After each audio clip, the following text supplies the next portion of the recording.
আসসালামু আলাইকুম রহমতুল্লাহ। প্রিয় দর্শক শ্রোতা, এখন আমরা আছি শাহবাগ চত্বরে।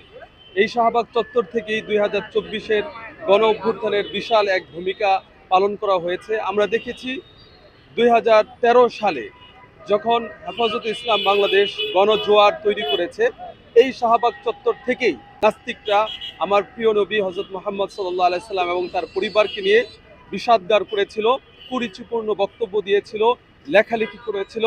ব্লগাররা তারা এখান থেকে স্লোগান তুলেছিল। তো এই চত্বরেই আমাদের হাদি ভাই তিনিও বলিষ্ঠ কণ্ঠে বাতিলের বিরুদ্ধে, অন্যায়ের বিরুদ্ধে ভূমিকা রেখেছেন এবং তার যে ইনকিলাব মঞ্চের বিভিন্ন অনুষ্ঠান এই চত্বর থেকেই হয়েছে।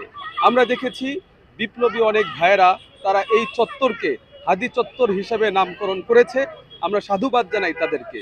প্রিয় দর্শক শ্রোতা, আমরা চাই এরকম হাদি আমাদের মাঝে হাজারো হাদি জন্ম নেক, তারা এই বাতিলের বিরুদ্ধে, অন্যায়ের বিরুদ্ধে বলিষ্ঠ ভূমিকা রেখে আমাদের এই মাতৃভূমিকে সকল প্রকার স্বৈরাচার, অন্যায়, অবিচার থেকে দূরীভূত করে সুষ্ঠু সুন্দর একটি আদর্শ সমাজ, আদর্শ রাজনীতি, আদর্শ সমাজ ব্যবস্থা আমরা প্রতিষ্ঠিত করতে চাই। আমরা দেখছি যে এখানে একটি স্মৃতিসৌধ হিসাবে একটি স্তম্ভ দাঁড়িয়ে আছে।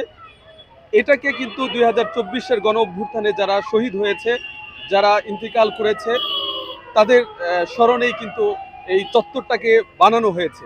তো আমরা চাই তারা যেই ত্যাগ স্বীকার করেছে, তারা যে জন্য জীবন উৎসর্গ করেছে, সেটি হচ্ছে অন্যায়ের বিরুদ্ধে, বাতিলের বিরুদ্ধে, স্বৈরাচারের বিরুদ্ধে। নতুন করে কোনো স্বৈরাচার আবার আমাদের মাঝে না আসুক, সেই প্রত্যাশাই রাখি আমরা। আসসালামু আলাইকুম।